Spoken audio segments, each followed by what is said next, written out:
Good morning student, मैं अविनाश स्वागत करता हूं आपका अपने यूट्यूब चैनल आरडी कॉन्वेंट में। आज कुछ इंटरेस्टिंग किया जाएगा। इंटरेस्टिंग मतलब कुछ ऐसा जो हम सोचते हैं, जानने की इच्छा रखते हैं, लेकिन काफ़ी बच्चे ऐसे हैं जिनकी अलग अलग चॉइस होती है। हम कभी सोचते हैं यार, जैसे न्यूटन्स ने सोचा था। क्या सोचा था न्यूटन ने ये सोचा था कि पेड़ से जो फल गिरा वो नीचे ही क्यों गिरा। ऐसा कभी आपने कुछ सोचा है? हालांकि हम जो भी सोचते हैं उस पर मैक्सिमम चीज़ पे खोज हो चुकी है, रिसर्च हो चुकी है, लेकिन फिर भी हमने कभी उसको जानने की कोशिश की क्या? नहीं की।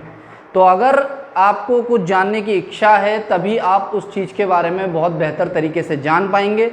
तो आज हमारा टॉपिक कुछ इसी प्रकार का है जिसके बारे में हम जानने जा रहे हैं। आपने लाइट के बारे में तो सब जानते होंगे कि यार टच करेंगे तो करंट लग जाएगा, लेकिन आपको पता है कि जो लाइट है, इलेक्ट्रिसिटी है, वो उत्पन्न कैसे हुई, कहाँ से इसकी खोज हुई, कैसे पता चला कि हम इसको इस तरीके से यूज़ कर सकते हैं? कभी सोचा? कभी नहीं। तो आज हम जो पढ़ने जा रहे हैं वो इस बारे में पढ़ने जा रहे हैं कि किस तरीके से इलेक्ट्रिसिटी प्रोड्यूस्ड हुई, किस तरीके से इसको हमने यूज़ में लाया, कौन कौन इस रिसर्च में भागीदार थे, ये सब हम जानने जा रहे हैं आज के इस टॉपिक में। तो आज हमारा टॉपिक है 12th क्लास से रिलेटेड इलेक्ट्रोस्टैटिक्स। क्या है? 12th class unit 1 electrostatics. ठीक है, इलेक्ट्रोस्टैटिक्स का मतलब होता है स्थिर वैद्युत। तो चलिए बिना टाइम वेस्ट किए चलते हैं वीडियो की तरफ। तो चलिए स्टार्ट करते हैं इलेक्ट्रोस्टैटिक्स। जैसा कि इसके नाम से समझ में आ रहा है, इलेक्ट्रो और स्टैटिक। इलेक्ट्रो मीन्स होता है चार्ज। क्या होता है?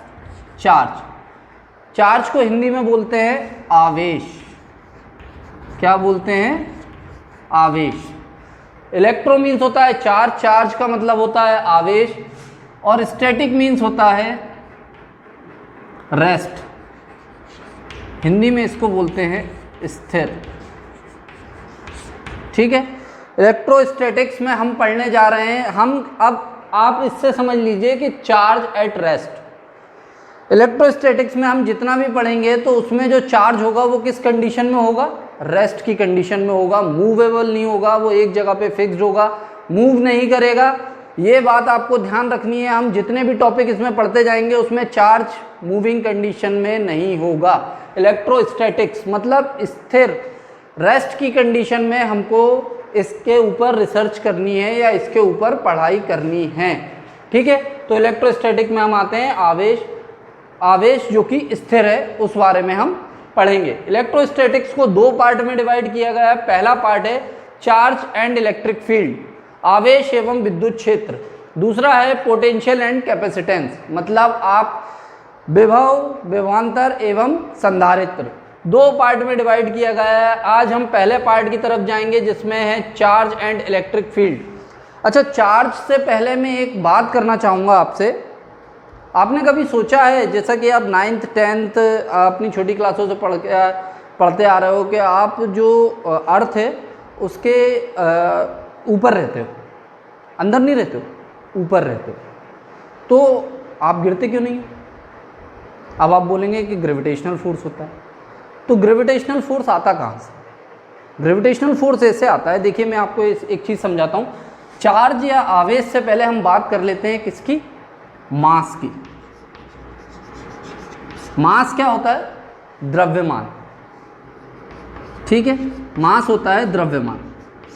अब ये द्रव्यमान होता है, मान लीजिए हमारे अंदर कोई द्रव्यमान है, ठीक है ना, और हम क्या फील करते हैं?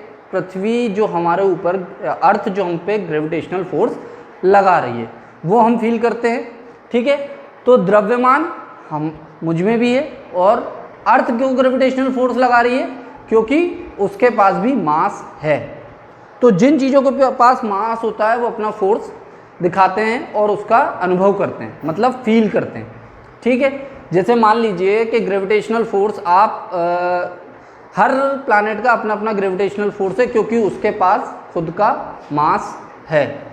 जिसके पास मास होगा वो द्रव्यमान लगाएगा। मतलब एक प्रकार से बोला जाए तो द्रव्यमान एक ऐसी फिजिकल प्रॉपर्टी है, ऐसा भौतिक गुण है किसी वस्तु का जो एक बल के होने का अनुभव कराता है और साथ ही बल को लगाता है, दोनों चीज़ें करता है, ठीक है ना। उसका एक क्षेत्र निर्धारित करता है कि मेरा बल इस क्षेत्र तक है, और उसको फील भी करवाता है, अगर कोई दूसरा व्यक्ति उस पर फोर्स लगा रहा है तो उसको फील भी करवाता है। वो चीज़ क्या होती है? द्रव्यमान।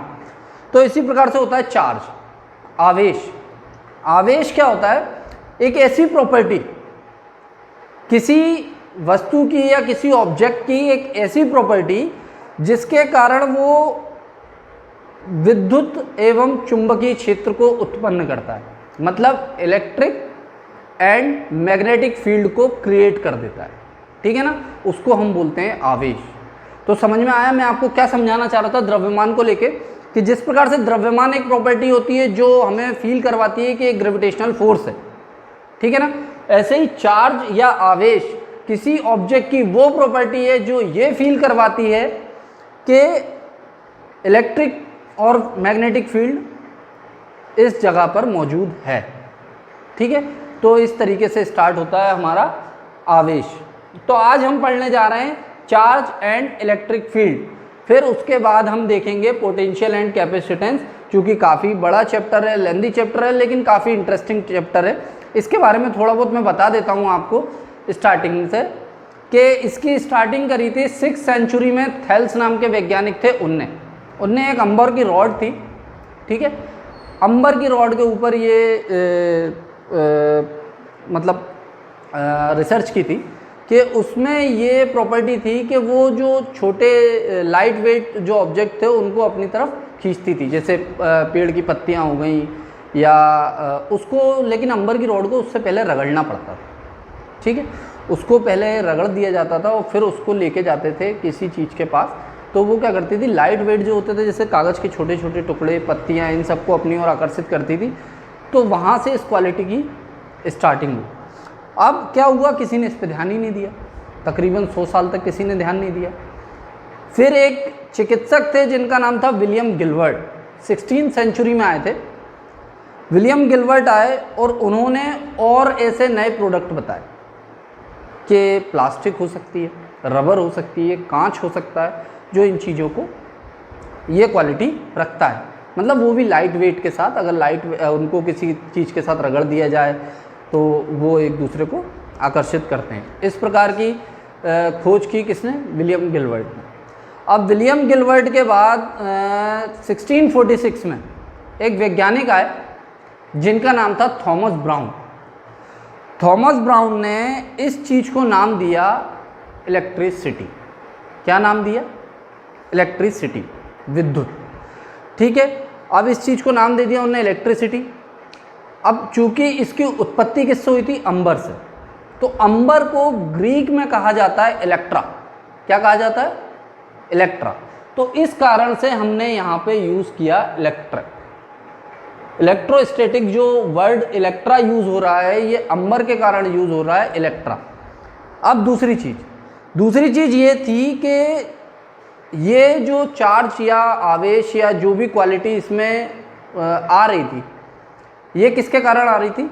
घर्षण के कारण। जब हम एक चीज़ को दूसरी चीज़ से रब कर रहे थे, मतलब फिर उनने बोला कि हम इसको फ्रिक्शन इलेक्ट्रिसिटी भी कह सकते हैं, मतलब घर्षण विद्युत भी कह सकते हैं, ठीक है। तो ये तो था इसका ओवरव्यू कि मतलब इस कारण से ऐसा ऐसा हुआ, फिर ऐसे ऐसे स्टार्ट हुआ।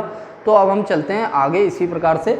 तो पहले एक बार मैं रिकैप और कर देता हूँ आपको कि जैसे द्रव्यमान की क्वालिटी होती थी, कि द्रव्यमान की क्वालिटी क्या होती थी कि भाई द्रव्यमान होता था तो हम किसी फोर्स का अनुभव करते थे जो कि अर्थ हम पे लगाती है, ग्रेविटेशनल फोर्स। तो वो किस कारण से लगाती थी कि उसके पास भी द्रव्यमान है, हमारे पास भी द्रव्यमान है, तभी हम उसके फोर्स का अनुभव कर रहे हैं, ठीक है। अगर हमारा द्रव्यमान उससे ज़्यादा होता तो मे भी पॉसिबल कि अर्थ हमारे फोर्स का अनुभव करती, ठीक है। इसी प्रकार से आवेश होता है। आवेश किसी भी वस्तु का या किसी भी ऑब्जेक्ट की वो क्वालिटी होती है जिसमें वो इलेक्ट्रिक एंड मैग्नेटिक फील्ड को क्रिएट कर देता है, ठीक है ना, एक विद्युत क्षेत्र को उत्पन्न कर देता है, वो कहलाता है आवेश। ठीक है। अब द्रव्यमान और आवेश में एक बहुत बड़ा डिफरेंस है। वो डिफरेंस क्या है मैं बताता हूँ कि द्रव्यमान जो है वो एक चर है और आवेश जो है वो एक अचर है। चर और अचर मतलब द्रव्यमान चेंज हो सकता है, मास चेंज हो सकता है, लेकिन चार्ज कभी चेंज नहीं होता। अब मैं आपको ये चीज़ क्यों बोल रहा हूँ, ये मैं इसलिए बोल रहा हूँ कि मान लीजिए m द्रव्यमान की कोई वस्तु, m द्रव्यमान की कोई वस्तु है और इसको मैं बहुत तेज दौड़ाता हूँ v वेग से। किस वेग से?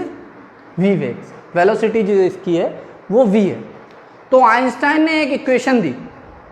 आइंस्टाइन ने क्या इक्वेशन दी कि अगर आप किसी ऑब्जेक्ट m द्रव्यमान के ऑब्जेक्ट को v वेलोसिटी के साथ रन कराते हो तो जो चेंज होगा मतलब डेल m, उसके लिए उसने एक फॉर्मूला दिया। वो क्या था? m not upon 1 minus V square upon C square. ठीक है, क्या दिया? Del m equal to m not upon 1 minus V square upon C square, ये एक फॉर्मूला दिया। अब क्या होता था? डेल m यहाँ पर किसको रिप्रेजेंट कर रहा है? Change in mass. Change in मास, द्रव्यमान में परिवर्तन। m नॉट जबकि ऑब्जेक्ट एक स्टैटिक कंडीशन में था, स्थिर अवस्था में था, जब वो मूव नहीं कर रहा था, उस टाइम का मास, मास एट रेस्ट। ठीक है। 1 v square velocity of object and the c square speed of light. Speed of light तो सभी को पता है कि 3 × 10⁸ मीटर पर सेकेंड। ठीक है, तो ये चीज़ें आप लिख सकते हैं। कभी कभार आ जाता है कि लाइट की स्पीड क्या होती है, तो आप बता सकते हैं 3 × 10⁸। तो द्रव्यमान अगर किसी वस्तु को v वेलोसिटी से आप रन कराएंगे या भगाएंगे तो उसमें चेंजेस होंगे। ये इक्वेशन दी थी आइंस्टीन ने कि del m equal to m not upon √1 minus V square upon C square, जहाँ पर m not mass at rest condition of object, del m change in mass, v square velocity of object and c square speed of light, मतलब 3 × 10⁸ metre पर second. लेकिन charge में ये चीज़ नहीं होती। Charge को आप मान लीजिए कोई ऑब्जेक्ट है, उसको आपने q चार्ज दिया है। क्या, कौन सा चार्ज दिया है? q charge. उसको हम v से v की स्पीड से, वेलोसिटी से भगा रहे थे, हम इसको भगा देते हैं 5v की वेलोसिटी से। लेकिन कोई फ़र्क नहीं पड़ना है, अगर चार्ज q है तो q ही रहेगा। मतलब द्रव्यमान या मास चेंज हो सकता है, लेकिन चार्ज जो है वो हमेशा फिक्स्ड होता है। एक फिक्स्ड वैल्यू होती है, जिस मेरे अंदर अगर 2 किलो, मान लीजिए अगर किसी बोतल के अंदर 1 लीटर पानी रखा जा सकता है तो वो केवल 1 ही लीटर होगा। आप उसको चेंज नहीं कर सकते अगर उसकी फ़िज़िकल कंडीशन में कोई चेंज ना करें आप, तो सीधी बात है फ़िज़िकल कंडीशन में आपको चेंज नहीं करना है। तो सीधा एग्जांपल ये समझ लीजिए कि चार्ज को आप कभी चेंज नहीं कर सकते। चार्ज जितना है उतना ही रहेगा, आप कितनी भी स्पीड से उसे भगा लीजिए। तो यहाँ हो गई है हमारी आवेश की बात। तो आवेश क्या होता था? किसी वस्तु का वह गुण जिसके कारण वह विद्युत और चुंबकीय क्षेत्र को उत्पन्न कर देता है। ठीक है ना? The physical property of a object where he create electric and magnetic field. ठीक है, तो ये समझ में आया आपको कि आवेश क्या होता है। चलिए तो फिर हम आगे की ओर बढ़ते हैं कि कॉन्सेप्चुअलाइजेशन ऑफ चार्ज क्या होता है। चलिए तो फिर स्टार्ट करते हैं कॉन्सेप्चुअलाइजेशन ऑफ चार्ज, आवेश की संकल्पना। अब आवेश की संकल्पना होता क्या है? आवेश की संकल्पना मतलब आवेश की उत्पत्ति क्यों होती है। ठीक है, आवेश की उत्पत्ति होती है इलेक्ट्रॉन के कारण। इलेक्ट्रॉन जानते होंगे ना, इलेक्ट्रॉन क्या होता है? 9th क्लास से पढ़ते आ रहे हैं। एटम क्या पढ़ते आ रहे हैं? एटम, परमाणु। जिसमें एक नाभिक होता है, जिसमें प्रोटॉन होते हैं जिस पर पॉजिटिव चार्ज होता है, न्यूट्रॉन्स होते हैं जो न्यूट्रल होते हैं, जो उसकी क्लास या ऑर्बिट्स होते हैं उसमें इलेक्ट्रॉन्स होते हैं। यही पढ़ते हुए आ रहे हैं हम 9th क्लास से, ठीक है। तो ये चीज़ तो हम पढ़ चुके हैं। तो ये चीज़ जब हम पढ़ चुके हैं कि एटम जो होता है उसमें सेंटर जो होता है, बिल्कुल एटम का जो सेंटर होता है वो उसमें न्यूक्लियस होता है। न्यूक्लियस में पॉजिटिव चार्ज होते हैं जिसमें प्रोटॉन और न्यूट्रॉन होते हैं। उसके बाद उसकी क्लास ऑर्बिट होती है जिसमें इलेक्ट्रॉन्स घूमते हैं, मतलब चक्कर लगाते हैं, किसके? न्यूक्लियस के, ठीक है।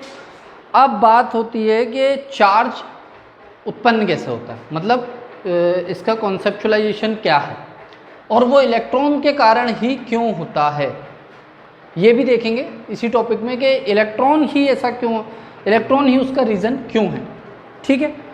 तो यहाँ पर देखते हैं, एग्जाम्पल ले लेते हैं हम सोडियम। किसका? सोडियम का। Atomic number 11, number of proton 11, number of electron 11, ठीक है।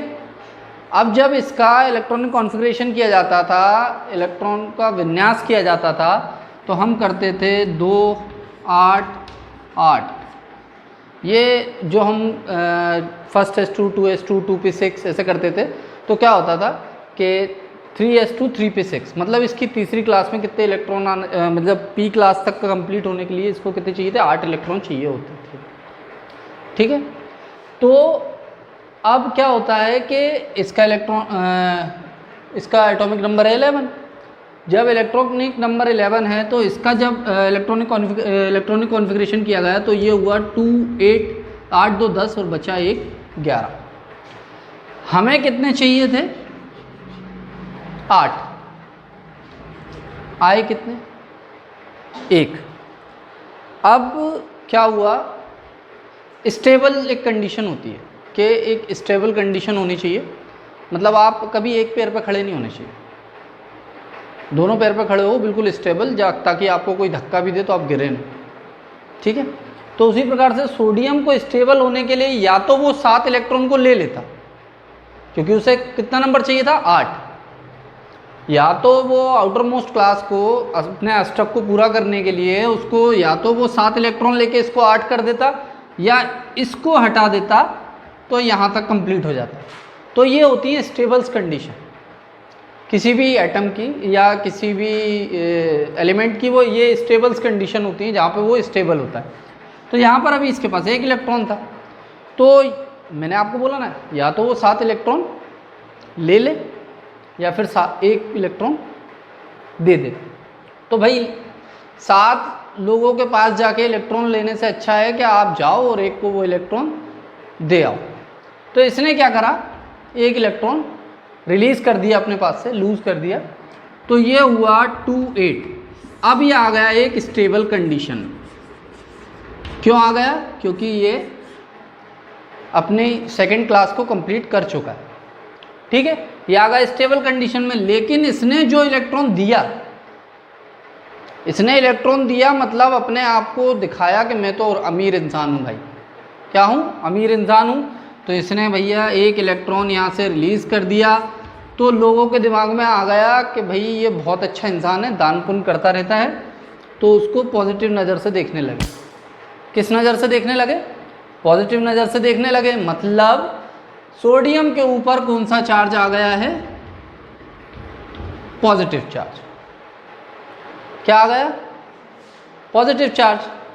हालांकि उसने जो वो इलेक्ट्रॉन दिया था वो खुद के अच्छे के लिए दिया था कि वो एक स्टेबल कंडीशन में आ जाए। उसने इलेक्ट्रॉन दिया, सब लोगों ने सोचा बहुत अच्छा इंसान है, इलेक्ट्रॉन का दान कर रहा है, तो इसको दे दिया पॉजिटिव चार्ज। अब इसी तरीके से हम आ जाते हैं दूसरे भाई साहब जो हमारे थे, वो थे क्लोरीन। क्या नाम था उनका? क्लोरीन। अब क्लोरीन भाई साहब जो थे, इनका एटॉमिक नंबर जो होता है वो होता है 17। कितना होता है? 17। मतलब नंबर ऑफ प्रोटॉन जो होंगे इसके अंदर वो भी 17 होंगे और नंबर ऑफ इलेक्ट्रॉन जो होंगे वो भी 17 होंगे। अब इसको इनका भी ये देखा जाए कि इलेक्ट्रॉनिक कॉन्फ़िगरेशन इनका कैसा होता है। तो 2 8 7। अब वही कंडीशन जो सोडियम के साथ बन रही थी कि या तो वो 1 इलेक्ट्रॉन दे दे या तो 7 इलेक्ट्रॉन ले ले, वही कंडीशन इनके साथ बन गई, लेकिन इसके जस्ट अपोजिट। क्या अपोजिट? या तो वो 1 इलेक्ट्रॉन ले ले या अपने 7 इलेक्ट्रॉन दे दे। तो आपको क्या लगता है 7,000 रुपये देना ज़्यादा आसान है या 1,000 रुपये लेना ज़्यादा आसान है? 1,000 रुपये लेना ज़्यादा आसान है। तो भाई उसने भी वही किया, वो गया सोडियम के पास और उससे 1 इलेक्ट्रॉन ले आया। मतलब इसने यहाँ पर स्टेबल कंडीशन के लिए वो 1 इलेक्ट्रॉन लेके आया और अपने आप को स्टेबल बना लिया। मतलब इसने क्या करा, इसके पास 1 इलेक्ट्रॉन आया। अब देखो बात ये होती है कि मांगने वाले के बारे में इंसान क्या सोचता है कि यार क्यों मांग रहा है, कुछ करता क्यों नहीं है, ये वो, तो उसके बारे में थोड़ा गलत सोचता है तो इंसान तो उस पर आ जाता है माइनस चार्ज।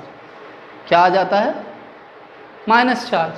मतलब इलेक्ट्रॉन लेना माइनस से डिनोट होगा और इलेक्ट्रॉन देना प्लस से डिनोट होगा। मतलब क्लोरीन पे जो चार्ज होता है वो कौन सा चार्ज होता है?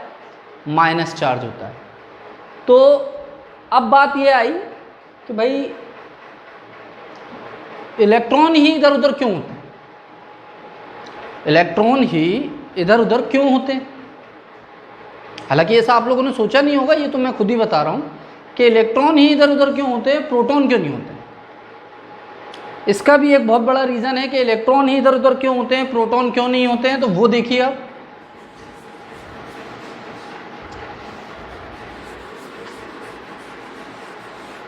मैंने स्टार्ट किया था मास से। किससे? मास से। मान लीजिए आपका वेट 40 किलो है, दूसरे का वेट 80 किलो है और तीसरे का वेट 120 किलो है। ठीक है, तो आप ये बोल सकते हो कि इसका वेट 2 टाइम्स है मुझसे, मतलब बी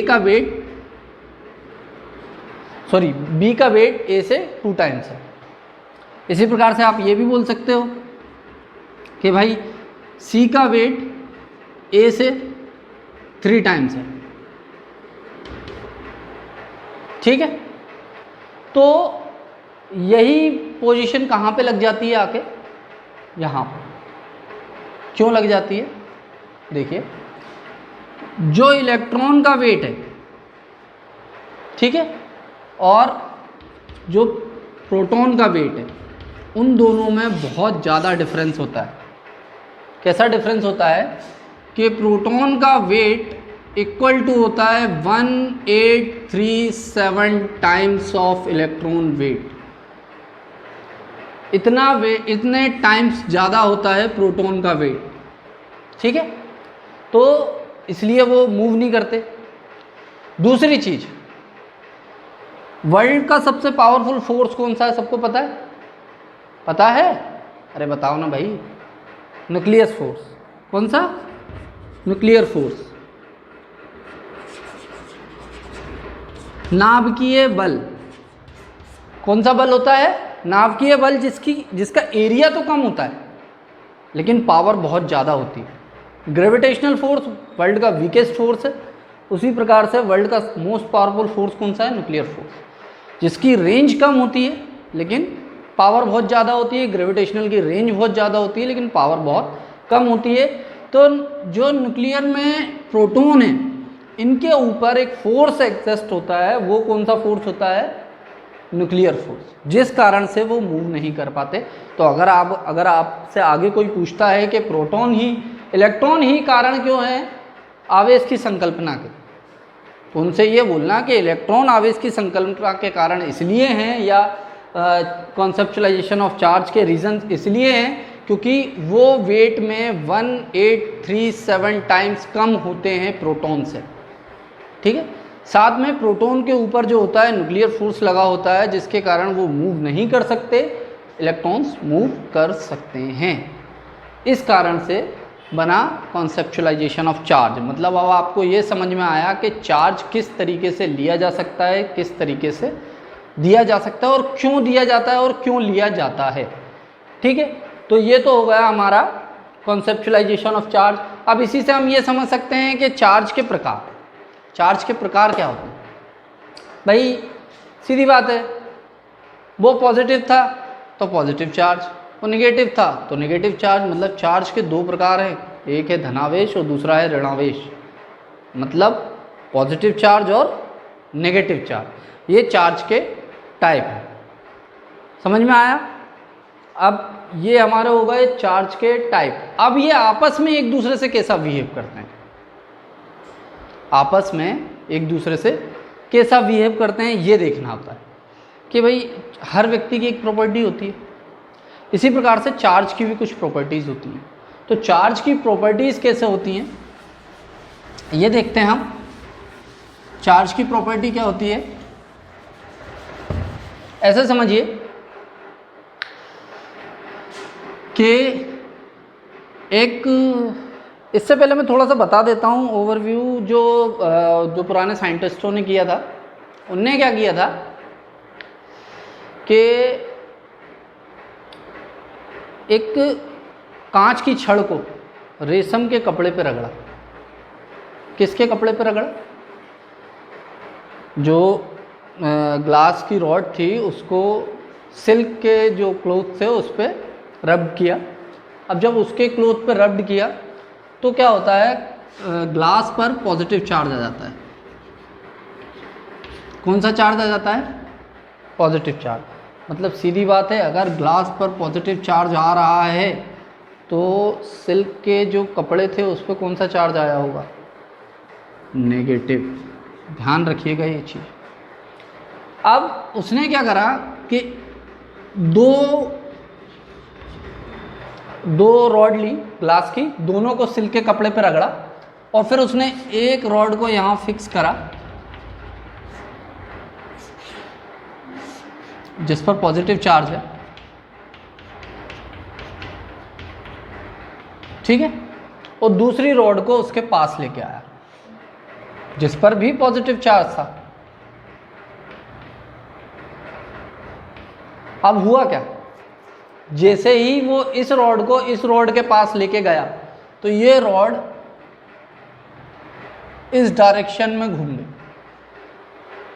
और ये वाली रॉड इस डायरेक्शन में। मतलब अगर ये तो खैर फिक्स होती है जो हमारे हाथ में होती है इस कारण से, नहीं तो अगर ये मूवेबल किसी डिवाइस से कनेक्ट हो तो ये भी इस साइड को मूव कर जाएगी और वो उस साइड को मूव कर जाएगी। क्यों कर जाएगी? अब इससे क्या पता चला कि पॉजिटिव और पॉजिटिव चार्ज को अगर आप आसपास लेके जाते हो, पॉजिटिव और पॉजिटिव चार्ज को अगर आप आसपास लेके जाते हो तो वो क्या करेंगे? रिपल करेंगे, एक दूसरे को क्या कर देंगे? रिपल कर देंगे, मतलब प्रतिकर्षित कर देंगे, वो एक दूसरे से दूर हो जाएंगे। ठीक है भाई, मुझे भी भूख लगी थी, तुझे भी भूख लगी थी, एक साथ कैसे रह सकते हैं? नहीं रह सकते ना, क्योंकि पैसे तो दोनों के पास 10 ही रुपये है ना। अब 10 रुपये में मेरा पेट भर सकता है या तो तेरा पेट भर सकता है, तो हम दोनों एक साथ नहीं रह सकते क्योंकि दोनों भूखे हैं। हाँ, अगर किसी का पेट भरा हो और उसकी जेब में पैसे हों तो मैं उसके साथ रह सकता हूँ। क्यों? क्योंकि उसके पास पैसे भी हैं और उसका पेट भी भरा। तो वही चीज़ यहाँ पे कंडीशन अप्लाई होती थी भाई।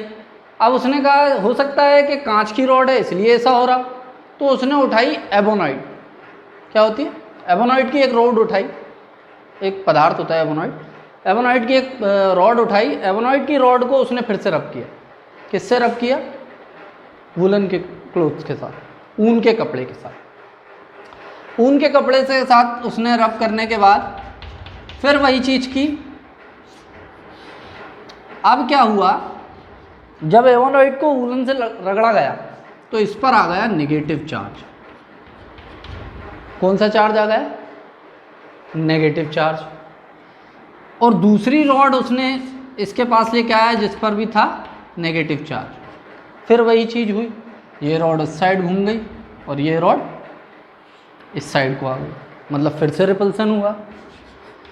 उसने कहा भाई बात क्या है एबोनॉइड को लेके आया वो भी रिपल्सन कर रही है, और ग्लास को लेके आया वो भी रिपल्सन कर रही है। तो अब उसने तीसरा एक्सपेरिमेंट किया। तीसरा एक्सपेरिमेंट उसने किया, उसने क्या करा, कांच की रॉड को लटका दिया है जिस पर पॉजिटिव चार्ज था, और एबोनॉइड की रॉड को पास में लेके आया जिस पर नेगेटिव चार्ज था। तो उसने क्या देखा कि अब जो रॉड एक दूसरे से दूर भाग रही थी वो एक दूसरे के पास आ रही है, मतलब ये इस डायरेक्शन में मूव हुई। मतलब जिस डायरेक्शन में हम जो दूसरी रॉड एबोनॉइड की रॉड लेके आए थे, ग्लास की रॉड उसी डायरेक्शन में मूव हुई। तो उसने ये देखा कि चार्ज जो होते हैं वो दो प्रकार के होते हैं। कैसे दो प्रकार के, मतलब कि वो आपस में अगर सामने आएंगे तो वो एक दूसरे को भगा देंगे, लेकिन अगर वो अपोजिट बिहेव करने वाले हैं तो वो एक दूसरे को अट्रैक्ट कर लेंगे। ठीक है, तो भाई बात यही हुई कि पॉजिटिव पॉजिटिव एक दूसरे को रिपल करते हैं और पॉजिटिव नेगेटिव एक दूसरे को अट्रैक्ट करते हैं। इस पूरी कहानी का सार केवल इतना ही था। हालांकि बोर कर दिया होगा मैंने इतनी देर ये समझा के, लेकिन फिर भी बताना जरूरी था क्योंकि आपके सिलेबस में है कि रिपल्सन, पॉजिटिव और पॉजिटिव चार्ज एक दूसरे को रिपल करेंगे और पॉजिटिव और नेगेटिव एक दूसरे को अट्रैक्ट करेंगे। ये तो मुझे मालूम है, आप लोगों को पता है, 9th और 10th में आप पढ़ चुके हैं, लेकिन फिर भी मैंने सोचा थोड़ा सा बता देते हैं। तो अट्रैक्ट रिपल्सन क्यों होता है, तो चार्ज के दो टाइप हो गए थे, एक था पॉजिटिव और एक था नेगेटिव। अब हमने उनका बिहेव भी देख लिया था कि पॉजिटिव और पॉजिटिव एक दूसरे को रिपल करेंगे, मतलब प्रतिकर्षित करेंगे, और पॉजिटिव और नेगेटिव एक दूसरे को अट्रैक्ट करेंगे। ठीक है, अब नेक्स्ट क्लास में हम पढ़ेंगे कि इनकी इकाई क्या है, मतलब इनकी यूनिट्स क्या है। ठीक है, चार्ज की यूनिट्स क्या होती हैं, इसको कितने तरीके से डिनोट किया जा सकता है, इसके मात्रक क्या क्या होते हैं। ठीक है, ये सब हम बताएंगे अगले वीडियो में। इसको कट करना पड़ेगा लास्ट। चलिए फिर हम नेक्स्ट वीडियो में आप पढ़ेंगे यूनिट्स ऑफ चार्ज, और भी कुछ बहुत कुछ इंटरेस्टिंग है अब इस चैप्टर में। अभी तो केवल स्टार्टिंग हुई है, ये तो केवल बेसिक है। जैसे जैसे हम आगे बढ़ते जाएंगे हमारा इंटरेस्ट और बढ़ता जाएगा और बहुत सी ऐसी जानकारियाँ मिलती जाएंगी जो हमने सोची ही नहीं कि ऐसा भी होता है क्या। ठीक है, तो रेडी रहिएगा नेक्स्ट वीडियो के लिए, और शेयर, लाइक, कमेंट, सब्सक्राइब करना ना भूलें, क्योंकि अगर आप नहीं करेंगे तो आपको पता नहीं चलेगा और आपका वीडियो मिस हो जाएगा।